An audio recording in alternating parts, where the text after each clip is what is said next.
ശ്വാസമടക്കി പിടിക്കുക.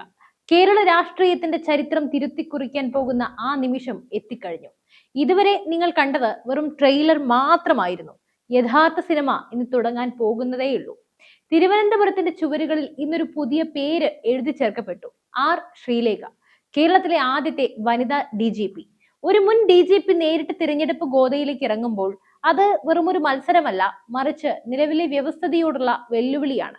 ഡൽഹിയിലെ BJP ആസ്ഥാനത്ത് നിന്നും പുറത്തു വരുന്ന വാർത്തകൾ വിശ്വസിക്കാമെങ്കിൽ കേരളത്തിലെ 140 മണ്ഡലങ്ങളിലും ഇത്തവണ മത്സരം ഇടതും വലതും തമ്മിലല്ല, മറിച്ച് വികസനത്തിന്റെ രാഷ്ട്രീയവും അഴിമതിയുടെ രാഷ്ട്രീയവും തമ്മിലാണ്.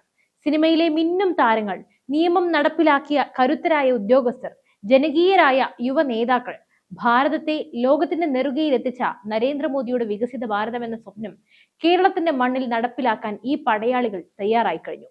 എന്താണ് വട്ടിയൂർക്കാവിൽ സംഭവിക്കാൻ പോകുന്നത്? തൃപ്പൂണിത്തുറയിൽ ശ്വേതാ മേനോൻ എത്തുമ്പോൾ ഇടത് വലത് മുന്നണികൾ ഭയക്കുന്നത് എന്തിനാണ്? തൃശൂരിൽ പത്മജ വേണുഗോപാൽ താമര വിരിയിക്കുമോ?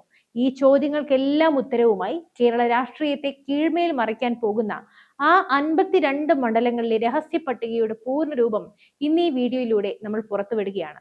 വീഡിയോ അവസാനം വരെ കാണുക, കാരണം ഓരോ പേരും ഓരോ അട്ടിമറിയാണ്. നമുക്ക് തലസ്ഥാന നഗരിയിൽ നിന്ന് തന്നെ ആരംഭിക്കാം. വട്ടിയൂർക്കാവ് BJPക്ക് വലിയ സ്വാധീനമുള്ള കഴിഞ്ഞ തദ്ദേശ ലോക്സഭാ തിരഞ്ഞെടുപ്പുകളിൽ NDA മുന്നിലെത്തിയ മണ്ഡലം. ഇവിടെ ഇത്തവണ മത്സരിക്കുന്നത് വെറുമൊരു രാഷ്ട്രീയക്കാരനല്ല, കേരളം കണ്ട ഏറ്റവും കരുത്തുറ്റ പോലീസ് ഓഫീസർമാരിൽ ഒരാളായ ആർ ശ്രീലേഖ IPS ആണ്. ശനിയാഴ്ച രാവിലെ നർമ്മദ കോംപ്ലക്സിന് സമീപം ചുവരെഴുതിക്കൊണ്ട് അവർ തന്റെ രാഷ്ട്രീയ പ്രവേശനം ഔദ്യോഗികമാക്കുകയാണ്. ഒരു DGP റാങ്കിൽ ഇരുന്ന വ്യക്തി നേരിട്ട് ജനങ്ങൾക്കിടയിലേക്ക് ഇറങ്ങുമ്പോൾ അത് ഭരണകൂടത്തിന്റെ അഴിമതിക്കെതിരെയുള്ള ഒരു കുറ്റപത്രമായി മാറും. വട്ടിയൂർക്കാവിലെ വോട്ടർമാർക്ക് ഇതൊരു ആവേശമാണ്. സുരക്ഷയും വികസനവും ഒരുപോലെ ആഗ്രഹിക്കുന്ന തിരുവനന്തപുരത്തെ ജനത ശ്രീലേഖയെ നെഞ്ചേറ്റുമെന്ന കാര്യത്തിൽ BJPക്ക് സംശയമില്ല. K മുരളീധരനെതിരെ പത്മജ വേണുഗോപാലിനെ പരിഗണിച്ചിരുന്നുവെങ്കിലും ശ്രീലേഖയുടെ വ്യക്തിപ്രഭാവം വട്ടിയൂർക്കാവിനെ ഒരു സുരക്ഷിത മണ്ഡലമാക്കി മാറ്റുമെന്ന് കേന്ദ്ര നേതൃത്വം കരുതുന്നു. ഇനി നമുക്ക് നേരെ എറണാകുളത്തേക്ക് പോകാം. തൃപ്പൂണിത്തുറ BJPയുടെ A ക്ലാസ് മണ്ഡലങ്ങളിൽ ഒന്നാണ്. ഇവിടെ BJPയുടെ ആദ്യ ചോയ്സ് 2020 തലവൻ സാബു ജേക്കബ് ആയിരുന്നു. കിഴക്കമ്പലത്ത് അദ്ദേഹം നടത്തിയ വികസന വിപ്ലവം കേരളം മുഴുവൻ ചർച്ച ചെയ്യപ്പെട്ടതാണ്. എന്നാൽ സാബു ജേക്കബ് നേരിട്ട് മത്സരിക്കാൻ തയ്യാറായിട്ടില്ലെങ്കിൽ അവിടെ BJP ഇറക്കുന്ന തുറുപ്പുചീട്ടാണ് നടി ശ്വേതാ മേനോൻ. ശ്വേതാ മേനോൻ വെറുമൊരു നടിയല്ല, കൃത്യമായ രാഷ്ട്രീയ നിലപാടുകളുള്ള സ്ത്രീ ശാക്തീകരണത്തിന് വേണ്ടി ശബ്ദമുയർത്തുന്ന വ്യക്തിത്വമാണ്. തൃപ്പൂണിത്തുറയിലെ സാംസ്കാരിക പാരമ്പര്യവും ശ്വേതയുടെ ഗ്ലാമറും ഒത്തുചേരുമ്പോൾ അവിടെ താമര വിരിയുക തന്നെ ചെയ്യും. കൊച്ചിയിലെ വികസന മുരടിപ്പിന് അറുതി വരുത്താൻ നരേന്ദ്രമോദിയുടെ വികസന രാഷ്ട്രീയത്തിന് മാത്രമേ കഴിയൂ എന്ന് അവർ ജനങ്ങളെ ബോധ്യപ്പെടുത്തും. തിരുവനന്തപുരം ജില്ലയിലെ നെടുമങ്ങാട് മണ്ഡലത്തിൽ BJP ലക്ഷ്യമിടുന്നത് യുവ വോട്ടർമാരെയാണ്. അവിടെ പരിഗണിക്കുന്നത് യുവരാജ് ഗോകുലിനെയാണ്. യുവാക്കൾക്കിടയിൽ വലിയ സ്വാധീനമുള്ള വികസനത്തെക്കുറിച്ച് വ്യക്തമായ കാഴ്ചപ്പാടുള്ള ഒരു നേതാവ്. കേരളത്തിലെ തൊഴിലില്ലായ്മയും പിൻവാതിൽ നിയമനങ്ങളും ചർച്ചയാക്കാൻ യുവരാജിനെ പോലെയുള്ളൊരു നേതാവിന് വേഗതയിൽ സാധിക്കും. നെടുമങ്ങാട്ടെ ജനത മാറ്റത്തിന് വേണ്ടി ദാഹിക്കുകയാണ്. ഒരു മാറ്റത്തിന്റെ പ്രതീകമായി യുവരാജ് ഗോകുലും മാറും.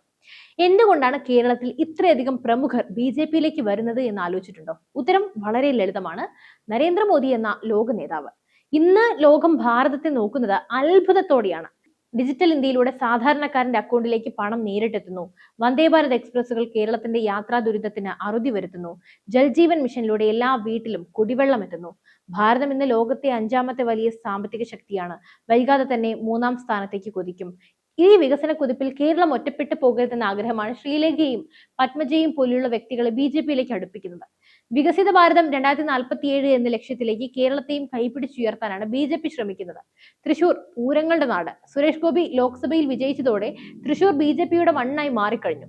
നിയമസഭാ തിരഞ്ഞെടുപ്പിലും അത് ആവർത്തിക്കാൻ K കരുണാകരന്റെ മകൾ പത്മജ വേണുഗോപാലിനെയാണ് BJP തൃശൂരിൽ പരിഗണിക്കുന്നത്.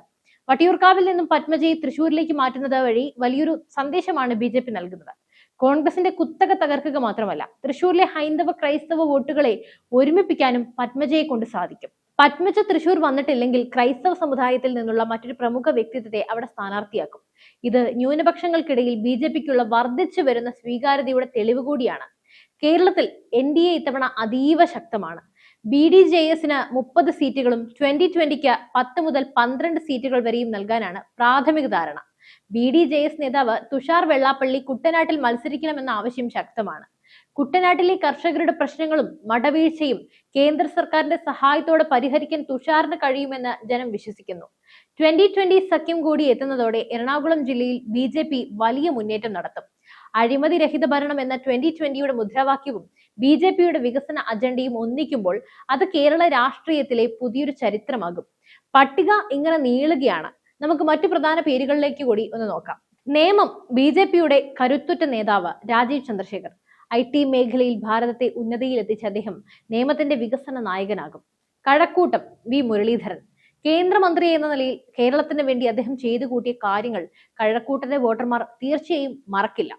പാലക്കാട് ശോഭ സുരേന്ദ്രൻ. പോരാട്ട വീര്യത്തിന്റെ പ്രതീകമായ ശോഭ പാലക്കാട് കാവി വിരിയിക്കുമെന്ന ഉറപ്പാണ്.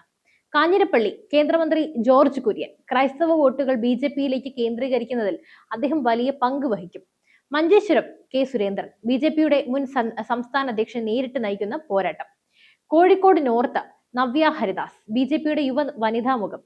ഷൊർണൂർ ശങ്കു ടി ദാസ്. നവമാധ്യമങ്ങളിലൂടെയും പ്രസംഗങ്ങളിലൂടെയും യുവാക്കളുടെ ആവേശമായി മാറിയ നേതാവ്. പാല ഷോൺ ജോർജ്. പാലായിൽ KM മാണിയുടെ പാരമ്പര്യം ഉയർത്തിപ്പിടിക്കാൻ ഷോണിന് കഴിയുമെന്ന് വിശ്വസിക്കുന്നു. ആറ്റിങ്ങൽ ഡെപ്യൂട്ടി മേയർ ആശാനാഥ് മത്സരിക്കാനാണ് സാധ്യത. ഭരണപരിചയവും ജനങ്ങൾക്കിടയിലുള്ള സ്വാധീനവും ആശാനാഥിന് തുണയാകും.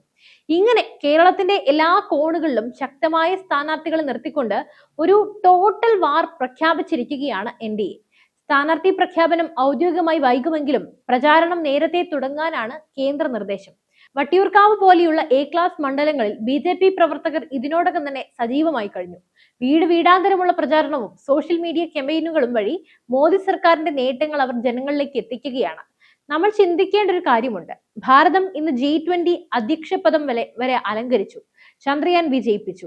ആഗോളതലത്തിൽ നിർണായക ശക്തിയായി മാറി. പക്ഷെ കേരളം എവിടെ നിൽക്കുന്നു? അഴിമതിയും കടക്കെണിയും തൊഴിലില്ലായ്മയും കൊണ്ട് കേരളം വീർപ്പ് മുട്ടുകയാണ്. കേന്ദ്രത്തിൽ മോദി സർക്കാർ നൽകുന്ന ഫണ്ടുകൾ ഇവിടെ കൃത്യമായി വിനിയോഗിക്കപ്പെടുന്നുമില്ല.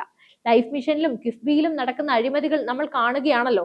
ഈ അവസ്ഥയ്ക്ക് മാറ്റം വരണമെങ്കിൽ കേരളത്തിലും BJPക്ക് ഭരണ പങ്കാളിത്തം ലഭിക്കണം. R ശ്രീലേഖയെ പോലെയുള്ള ക്ലീൻ ഇമേജ് ഉള്ള വ്യക്തിത്വങ്ങൾ വരുന്നത് ഈ നാടിനെ രക്ഷിക്കാനാണ്. ഈ തെരഞ്ഞെടുപ്പ് കേരളത്തിന്റെ ചരിത്രത്തിലെ ഏറ്റവും നിർണായകമായ ഒന്നായിരിക്കും. ഇടതുപക്ഷത്തിന്റെ അവസാന കോട്ടയും തകർത്തിരിക്കും. കോൺഗ്രസ് ഇല്ലാതെയാകും. BJP കേരളത്തിൽ അധികാരത്തിൽ എത്തിയിരിക്കും. എന്തായാലും ഈ ഒരു സ്ഥാനാർത്ഥി പട്ടികയെ കുറിച്ചുള്ള നിങ്ങളുടെ അഭിപ്രായം എന്താണ്? സുരേഷ് ഗോപിയിലൂടെ തുടങ്ങിയ ഈ തരംഗം ഇത്തവണ എന്തായാലും കേരളം മുഴുവൻ പടരുമെന്നത് തീർച്ചയാണല്ലോ. സ്ഥാനാർത്ഥി പട്ടികയിൽ ഈ പ്രമുഖ വ്യക്തിത്വങ്ങൾ കേരള നിയമസഭയിൽ എത്തുമ്പോൾ അത് കേരളത്തിന്റെ വികസനത്തിന് പുതിയൊരു വേഗതയും നൽകും. നരേന്ദ്രമോദിയുടെ ഗ്യാരണ്ടി കേരളത്തിലും നടപ്പിലാകും. കേരള രാഷ്ട്രീയത്തിലെ ഈ വലിയ മാറ്റങ്ങളെ എന്തായാലും നിങ്ങൾ എങ്ങനെയാണ് നോക്കിക്കാണുന്നത്? തീർച്ചയായും നിങ്ങളുടെ അഭിപ്രായങ്ങൾ കമന്റ് ചെയ്യുക. മറ്റൊരു വാർത്തയും വിഷയമായി വീണ്ടും എത്തും വരെ നന്ദി.